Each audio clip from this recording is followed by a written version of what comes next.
Olá, feliz sábado. Sejam todos bem-vindos a mais uma Escola Sabatina. Com a sua presença neste sábado, eu tenho aqui comigo um amigo muito importante da minha família, o Wilton Alves. Ele é membro desta igreja e tem como cargo aqui diácono-chefe. Wilton, seja muito bem-vindo à Escola Sabatina. Olha, eu vou te dar aqui mais uma vez algumas dicas para que você possa não ficar sem a lição da Escola Sabatina.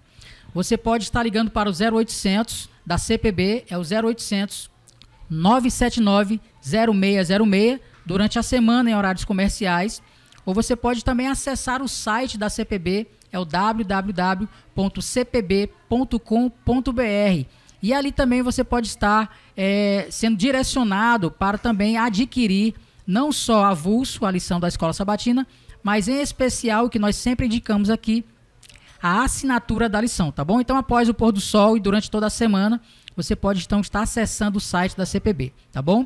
E para você que é aqui de Natal, você pode estar indo ali na rua Itelvino de Moraes, ali em Capim Macio, e você pode procurar ali então a galeria Novo Tempo Stories.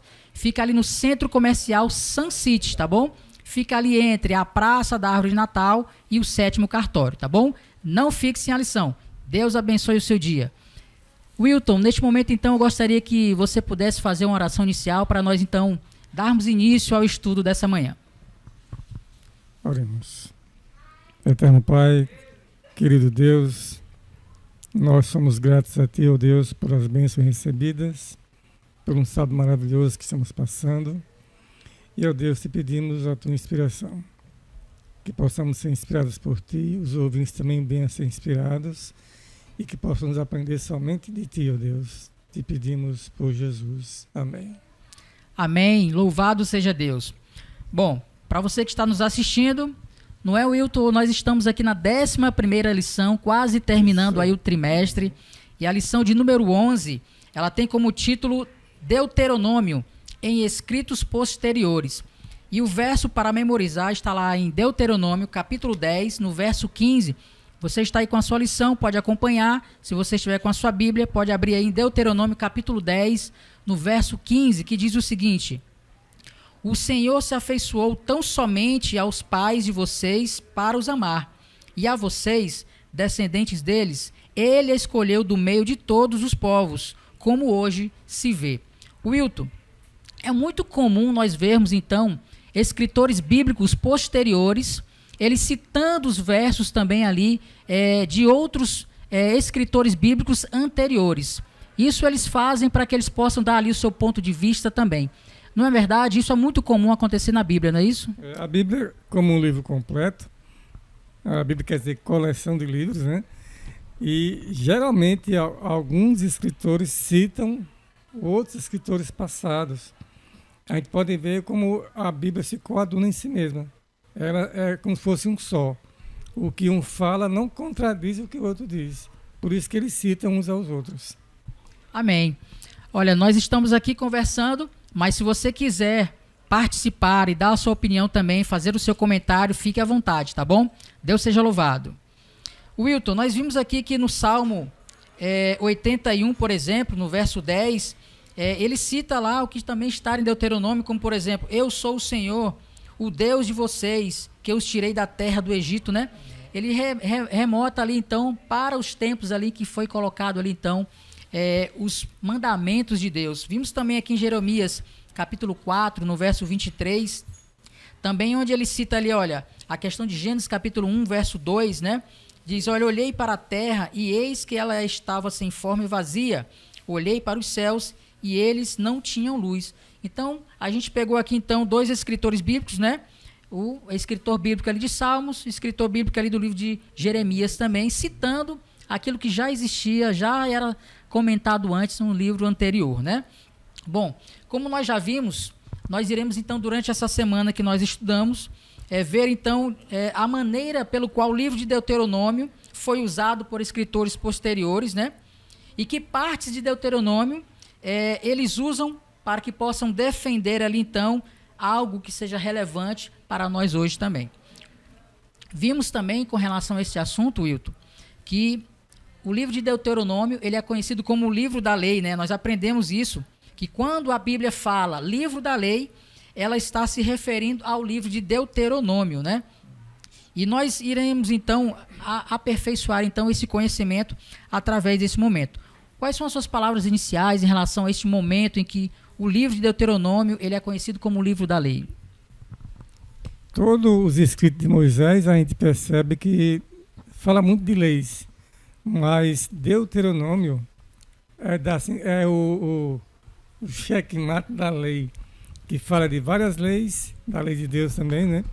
Mas Deuteronômio ele é completo, é como se fosse Moisés quisesse finalizar o que ele estava escrevendo e escreveu aí no final Deuteronômio.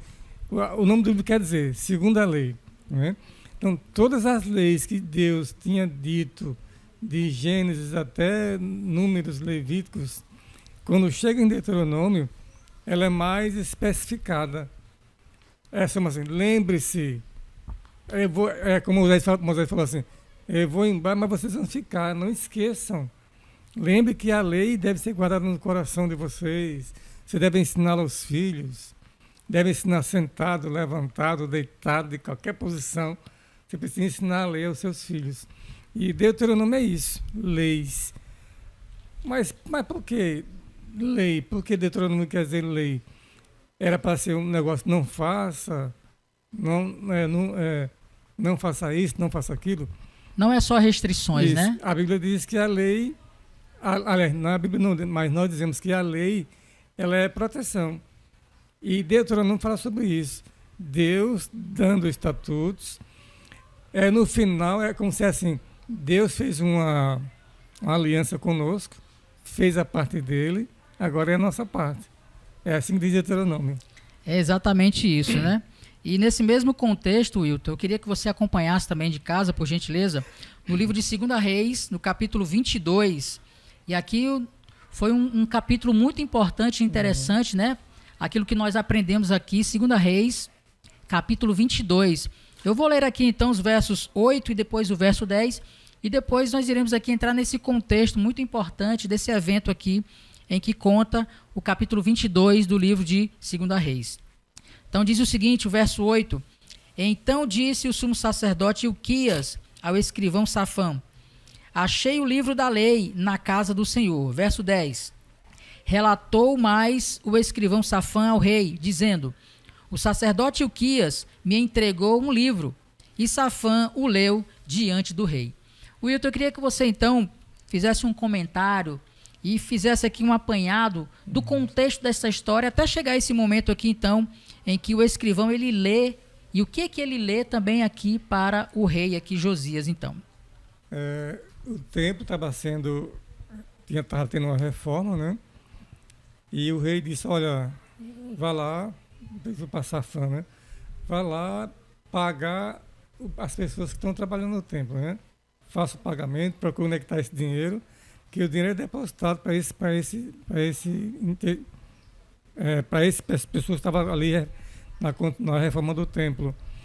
E ele, além de pegar esse dinheiro para pagar essas pessoas, ele achou um livro, segundo se crê, era Deuteronômio realmente, achou o livro, se ele achou é porque estava perdido, né? As pessoas, Israel estava passando por uma fase muito difícil de apostasia, de adoração a ídolos. Todo o reinado estava realmente perdido na adoração a ídolos, esqueceram de Deus. E foi providencial, eu não creio na sorte, né? Por sorte achou o livro, não foi isso. Mas Deus estava no comando. Usou Josias para mandar alguém procurar pagar as pessoas, e ali ele achou o livro. Deus, na hora certa, fez com que esse livro fosse achado e fosse lido para o rei. Eu estava lembrando há pouco tempo com o Fábio aqui, de um rei que aconteceu isso mesmo também, que Deus suscitou alguém para achar um livro, para ler para o rei, e o rei, a cada vez que a pessoa lia, ele pegava a página e jogava no fogo. Esse não se arrependeu, né? No caso de Josias foi diferente. E ele proclamou ali um rasgar de vestes, né? Rasgou suas vestes reais, e ele realmente se arrependeu e proclamou a todo Israel uma mudança total. Essa questão é muito importante para que nós possamos colocar como prática na nossa vida, né? São dois eventos diferentes. Um reconheceu o seu erro, né? E a partir daí ele teve a sua mudança espiritual. E não somente ele, mas ele também fez com que todo o povo também tivesse esse mesmo pensamento, essa mesma mudança. O outro, diferentemente, uma outra classe agora representando, ele lia aquilo que realmente apontava para o seu erro e ele então descartava, né? E ficava no comodismo, né? E aquelas pessoas que imaginam, né, Wilton, que elas estão em um certo curso da sua vida, contrário à Bíblia, e quando elas passam a conhecer aquilo que a Bíblia apresenta, que o seu erro, né, está ali à tona, elas agora tentam adaptar, né, a Bíblia à sua vida. Né? É um cristianismo desse jeito, né, disfarçado. Quando, na verdade, o verdadeiro cristão ele precisa se adaptar à Bíblia, e não a Bíblia à sua vida. Né?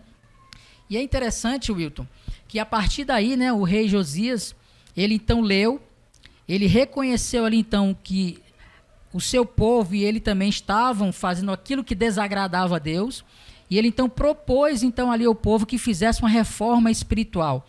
E não somente uma reforma espiritual, mas todos os utensílios, tudo aquilo que atrapalhava a vida espiritual de uma pessoa, ele mandou tirar tudo, não é mesmo? Isso. Eu percebo que quando Deus ele quer fazer uma reforma na igreja, no templo, ele também quer fazer uma reforma no templo pessoal.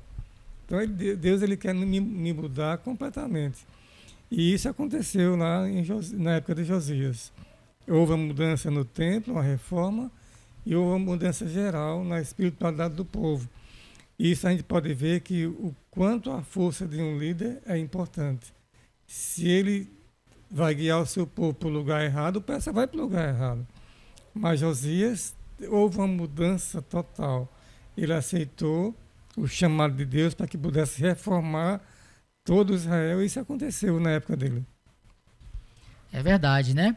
Aqui diz o seguinte, olha, no parágrafo aqui, olha, essa reforma incluiu uma purificação e limpeza de todas as abominações que se viam na terra de Judá e em Jerusalém. Olha só como isso alcançou uma vastidão, não somente ali, né, da vida ali do rei ou daqueles que estavam próximos, mas em toda a Judá e em Jerusalém, né? Olha só como a palavra de Deus ali, ela foi fortificada no meio do povo. Wilton, nós temos aqui um comentário do Edilson Arruda, que diz o seguinte: a citação de Deuteronômio, noutras palavras da Escritura, só reforça sua harmonia interna e unidade de propósito. A verdade de que a palavra de Deus é um conjunto perfeito de doutrina, digno de confiança. Obrigado, Edilson Arruda, pelo seu comentário, muito proveitoso. E isso é verdade, né, Wilton? Isso só reforça ainda mais a nossa confiança na Bíblia, né? Confiar na Bíblia é o que a gente tem que fazer. Porque é na Bíblia que estão os mandamentos de Deus. A gente descobre pela Bíblia o que Deus quer que a gente faça, né? O que é que Ele impede que a gente faça, está lá. Só basta a gente confiar no que Deus escreveu. Exatamente isso. Wilton, nós temos aqui então uma frase muito interessante que nós vemos aqui em Deuteronômio capítulo 10, verso 14, mas também nós vemos aí em outros livros também, né? A frase é céu dos céus. Eu queria que você comentasse um pouquinho sobre essa frase, o que ela significa, qual era a intenção então do escritor bíblico, ele dizer em relação aos feitos de Deus com essa frase céu dos céus. A gente é muito pequeno na nossa mente e a gente só consegue enxergar um céu, né? Mas os autores bíblicos eles falam muito de céus, né, no plural, como se existisse vários céus, né? Estava vendo alguns escritores falando que Deus queria que a terra fizesse parte do conjunto do céu. Então, os autores citam a terra e o céu como se fosse algo comum, como se fosse um. Por isso que eles falam céu dos céus. Estava vendo também na Novo Tempo que no grego não existe a palavra céu singular. A palavra existe céus. Às vezes a gente olha e fala assim, Pai nosso que está nos céus, né? falando de um céu, assim como fosse um céu plural, um céu grande. Já que tem esse céu grande, tem um Deus maior do que esse céu, não é? Um Deus grande em majestade que está acima desses céus. É exatamente isso, né? E o texto que mostra então essa frase, o livro de Deuteronômio, capítulo 10, no verso 14, diz o seguinte, olha: eis que os céus e os céus dos céus são do Senhor teu Deus, a terra e tudo o que nele há. Então demonstra aí a grandiosidade, o grande poder de Deus, o poder criador de Deus. Nós vimos também em 1 Reis, no capítulo 8, no verso 27, Neemias, capítulo 9, verso 6, né? E o capítulo 9 aí é muito interessante, onde apresenta ali Deus como o único criador, né?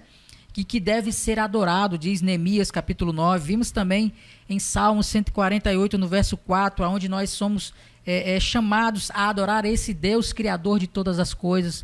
Então isso demonstra mais uma vez aí o quanto Deus é poderoso em criar, não é verdade? E esse mesmo Deus poderoso em criar foi aquele que morreu lá na cruz, né?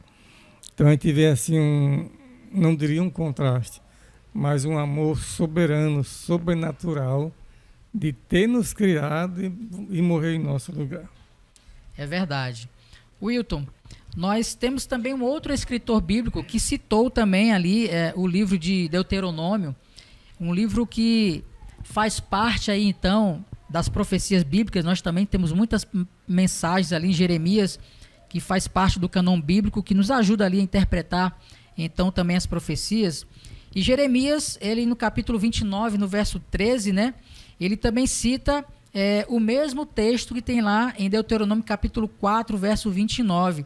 E há então uma história interessante sobre um jovem aqui, que nos conta que um jovem que era agnóstico, né, ele buscava de modo apaixonado conhecer a Bíblia.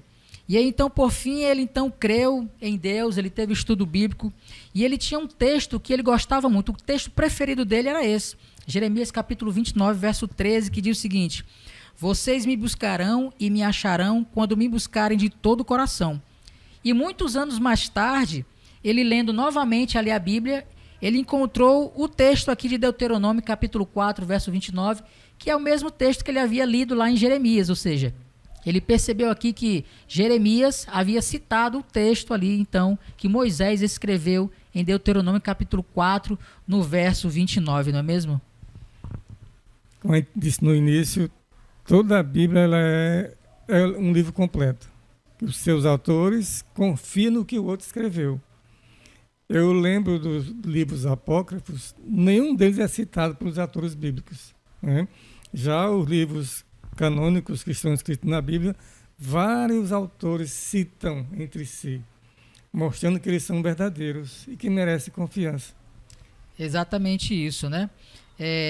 E ao mesmo tempo, essas mensagens aqui, se nós lermos todo o contexto, a gente vê que além das admoestações ali de Deus, então, mostrando ao povo como eles deveriam se comportar, em meio a esse sofrimento, Deus também buscaria, né,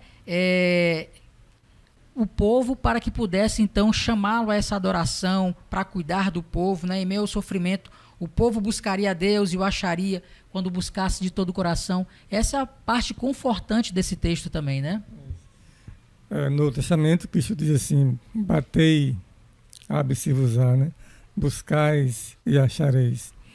Quando esse convite foi feito para que nós buscássemos a Deus de todo o coração, foi um convite que veio de Deus para que, se eu colocasse meu coração nessa busca, eu o acharia. Não que Deus está perdido, quem está perdido sou eu. Mas se nós o buscássemos, se nós o buscarmos completamente todos os dias, nós realmente o encontraremos. Esse é o pedido de Deus desde Deuteronômio. E como nós vimos também em Jeremias, no capítulo 7, né? Deus também sempre pedindo ali para que o povo pudesse corrigir as suas ações, ou seja, para que o povo convertesse o seu coração, deixasse os seus maus caminhos, e em consequência disso, eles teriam bênçãos de Deus, né? Tudo é uma questão de consequências, né?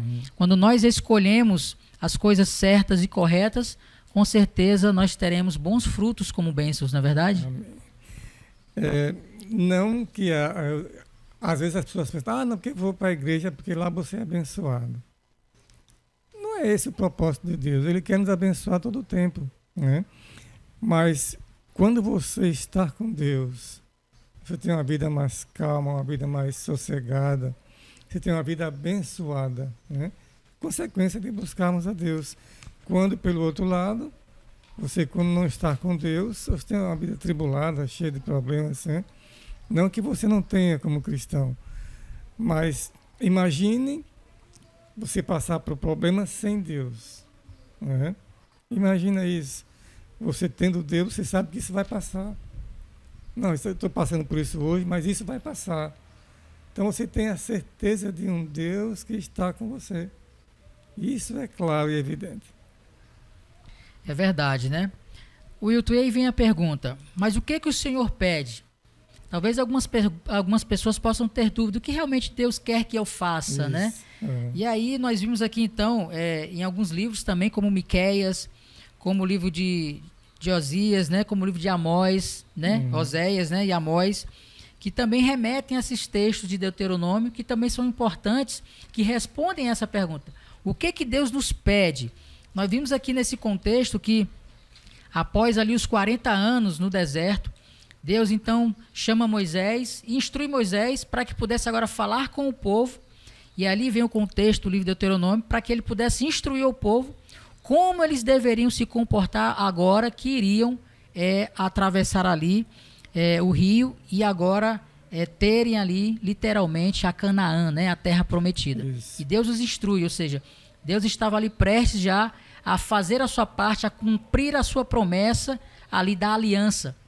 Mas aí Deus diz, e vocês, né? Vocês cumpriram a parte de vocês? Então, ou seja, em um acordo, em uma aliança, em um contrato, existem as duas partes. Deus cumpre as suas. Agora ele nos pede, né? Que nós façamos, então, a nossa parte também, não é verdade? Passaram-se 40 anos pelo deserto, né? Até chegar lá, estavam vendo a terra prometida. E Deus falou assim, olha pessoal, já que vocês estão aí, em véspera de possuir a terra, que eu prometi que lhe daria, está aí a terra. Vocês irão possuir a terra, irão ser felizes, irão ser prósperos. Agora, há duas coisinhas que peço de vocês. Uma delas é que vocês sejam justos com as pessoas, com os estrangeiros. E a segunda, a primeira seria amar a Deus, e a segunda seria amar as pessoas, né? Eles teriam que ser pessoas que pudessem ajudar pessoas que precisassem. Foi duas coisas que Deus pediu. E eu fico assim pensando que eu não poderia ajudar se eu primeiro não amasse a Deus. Porque assim, como é que eu vou ajudar alguém se eu não amo a Deus primeiro, né? Porque o amor a Deus é aquele amor que faz eu amar pessoas. E Israel devia ser isso. Só que passaram-se o tempo, eles possuíram a terra, ficaram orgulhosos, egoístas e esqueceram das duas coisas que Deus pediu, de amar a Deus e de amar as pessoas. E estava aí.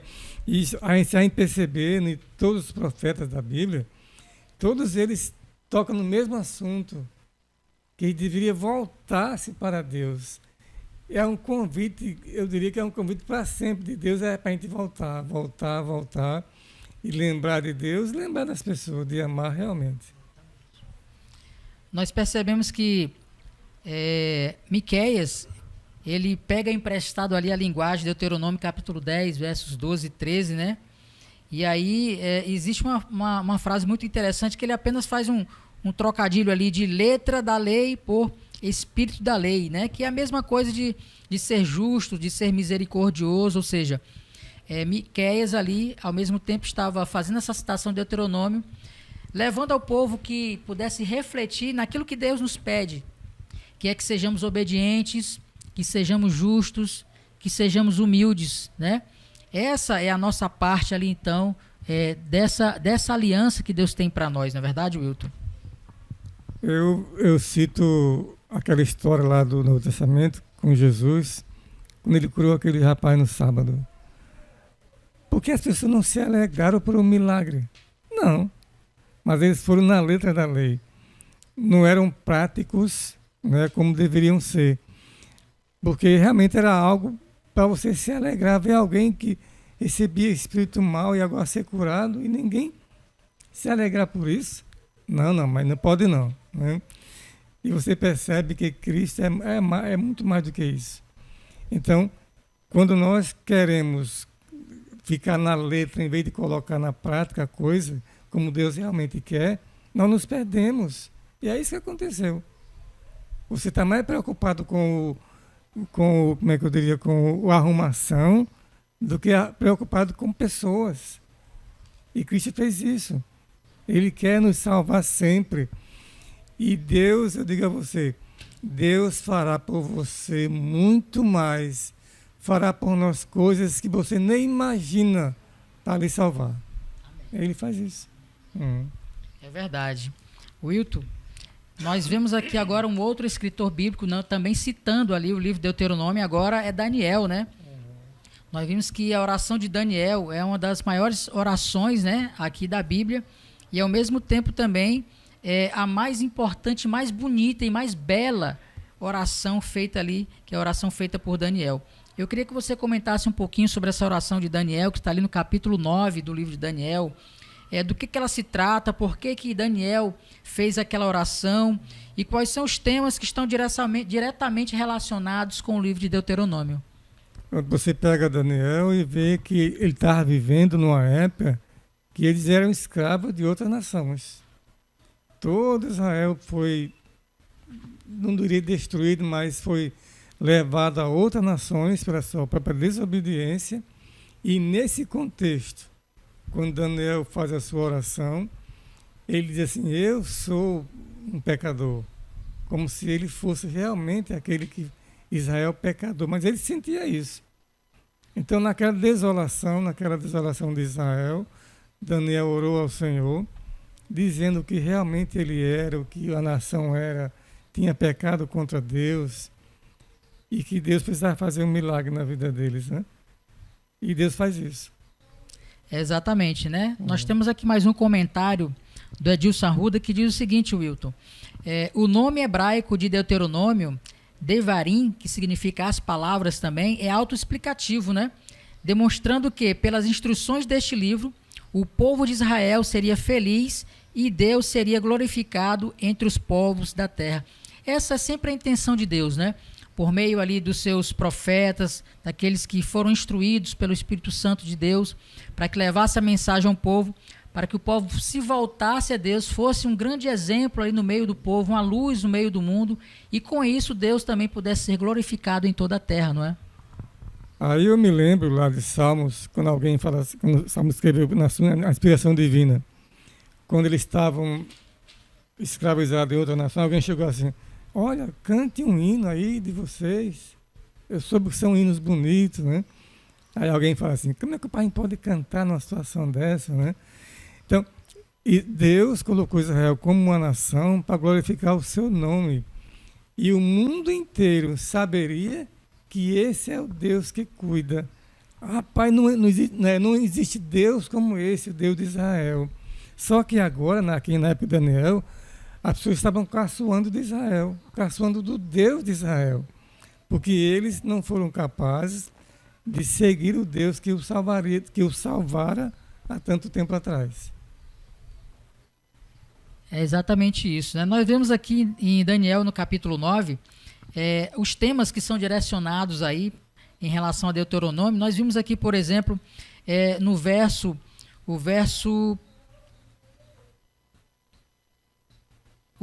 4, né, diz o seguinte, olha, orei ao Senhor meu Deus, confessei e disse, Senhor, Deus grande e temível, que guardas a aliança e a misericórdia para com os que te amam e guardam os teus mandamentos. Temos pecado e cometido iniquidades, procedemos perversamente e fomos rebeldes, apartando-nos dos teus mandamentos e dos teus juízos. Veja o verso 6. E não demos ouvido aos teus servos, né? Os profetas. Agora diz aqui o verso 11. Sim, todo Israel transgrediu a tua lei, desviando-se para não obedecer a tua voz. Por isso, a maldição e as imprecações que estão escritas na lei de Moisés, servo de Deus, se derramaram sobre nós, porque temos pecado contra ti. Então, quando nós lemos aqui, principalmente esses primeiros versos, né, do capítulo 9 de Daniel, de 1 a 19, nós vimos aí os temas, como nós vimos ali em Deuteronômio também, com relação à aliança, com relação a desobediências às leis e também as consequências, né, de desobedecer essas leis também, não é verdade? Nas lágrimas de Daniel, como diz aqui, nas lágrimas e súplicas de Daniel, ele jamais fez o que tantos fazem quando ocorre uma tragédia, e perguntar por quê. Ele nunca questionou o motivo. Graças ao livro do Deuteronômio, Daniel sabia a razão de tudo. Então ele sabia porque era que ele estava passando por tudo aquilo. Porque a nação foi desobediente a Deus. E ao invés de honrar a Deus, estava sendo uma própria às outras nações, né? Estava sendo uma vergonha, porque eles foram tirados da terra que Deus prometeu que daria a eles. E essa promessa de que eles seriam tirados, Deus já tinha feito antes. Olha, se vocês desobedecerem, vocês serão tirados da terra que eu lhe dei. Aqui nos diz também um texto muito importante, Wilton, que fala dessa compreensão, né, do livro de Deuteronômio com o livro de Daniel, né, que diz o seguinte: a compreensão de que o mal que veio sobre eles não era apenas o destino cego, o acaso, mas os frutos da desobediência sobre os quais haviam sido avisados. Ou seja, Deus sempre avisando ao seu povo, né, sobre se eles fossem desobedientes, as consequências quais seriam, né, e se eles fossem obedientes também, as consequências que seriam. E aí a oração de Daniel, ela também não somente indica essas consequências, mas ao mesmo tempo também Daniel, em meio ali ao seu choro, à sua oração, Daniel também nos lembra que diante desses eventos também havia uma esperança. Nós vemos, por exemplo, aqui no verso 24 a 27 do livro de Daniel, né, do capítulo 9, vemos aí essa esperança, né, que Deus permitiu o cativeiro, mas ele também promete o livramento, ele promete a salvação por meio de Cristo Jesus, não é verdade? Que misericórdia, né? Apesar do povo ser desobediente, não reconhecer Deus como aquele que nos salva, mesmo assim Deus, na sua grande misericórdia, ele ainda manda sempre um resgatador, alguém que vai nos resgatar, que vai nos livrar da morte. É verdade. Aqui nos diz, olha, o verso 24 a 27 do livro de Daniel, capítulo 9, diz o seguinte: olha, 70 semanas estão determinadas sobre o teu povo e sobre a tua santa cidade, para fazer cessar a transgressão e para dar fim aos pecados e para expiar a iniquidade, para trazer a justiça eterna, para selar a visão e a profecia e para ungir o santo dos santos. Sabe e entende, desde a saída da ordem para restaurar e para edificar Jerusalém, até ao ungido, ao príncipe, 7 semanas e 62 semanas, as praças e as circunvianças se reedificarão, mas em tempos angustiosos. Depois das 62 semanas, será morto ungido, e já não estará, e o povo de um príncipe que há de vir destruirá a cidade e o santuário, e o seu fim será num dilúvio, e até ao fim fará firme aliança com muitos por 1 semana, e na metade da semana fará cessar o sacrifício e a oferta de manjares. Sobre a asa das abominações virá o assolador, até que a destruição que está determinada se derrame sobre ele, né? Nós vemos aqui a esperança, né, do ungido, que um dia virá, ele sofrerá, ele irá ali morrer até, né? Mas ele fará cessar ali, então, a oferta de manjares, toda aquela intenção de Deus de instruir o povo, né, através ali do sacrifício diário, dos sacrifícios ali feitos então no santuário terrestre.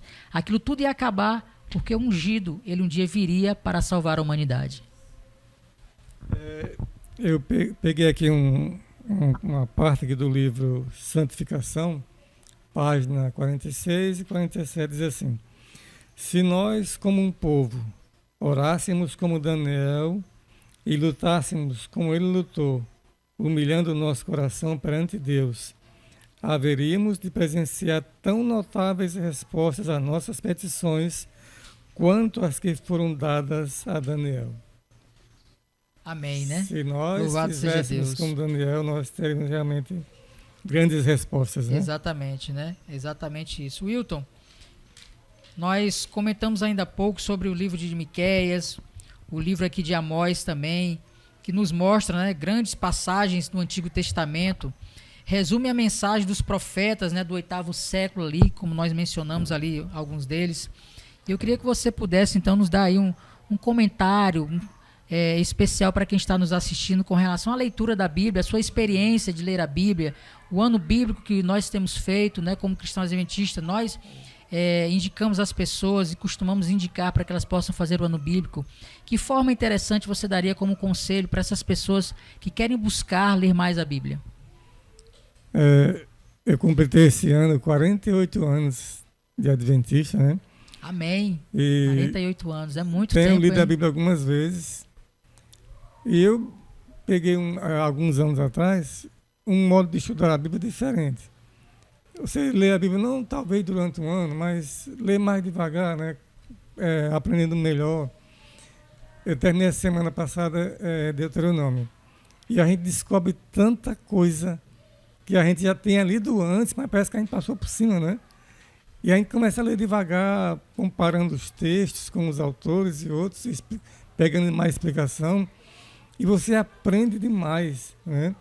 E nós aprendemos que realmente esse Deus é maravilhoso. As chances que Deus nos dá, a misericórdia que nos alcança todos os dias é demais. E eu fico assim vendo quão miserável homem que eu sou, né? De receber essa misericórdia todos os dias e às vezes ainda sou mal, ainda faço coisas erradas, né? Magoo pessoas, mas Deus tem nos ensinado a cada dia a como encontrar as verdades na sua palavra. Amém, né? Louvado seja Deus. Wilton, como é bom estudar a Bíblia, ter em suas mãos ali a lição da Escola Sabatina, que é esse nosso manual, nosso guia de estudo semanal ali. Aliás, nós temos aqui a lição da Escola Sabatina, que talvez para você que é evangélico de outra denominação, que nos assiste aí no nosso canal Esperança, você tem ali o seu o estudo dominical, né? Ali no domingo, nós temos a Escola Sabatina, porque nós fazemos aqui no sábado essa recapitulação da semana e esse estudo aqui também. Mas que nós temos aí a certeza de que esse guia tem nos ajudado muito, né? Na nossa vida espiritual, de conhecermos um pouco mais com relação aos escritos da Bíblia.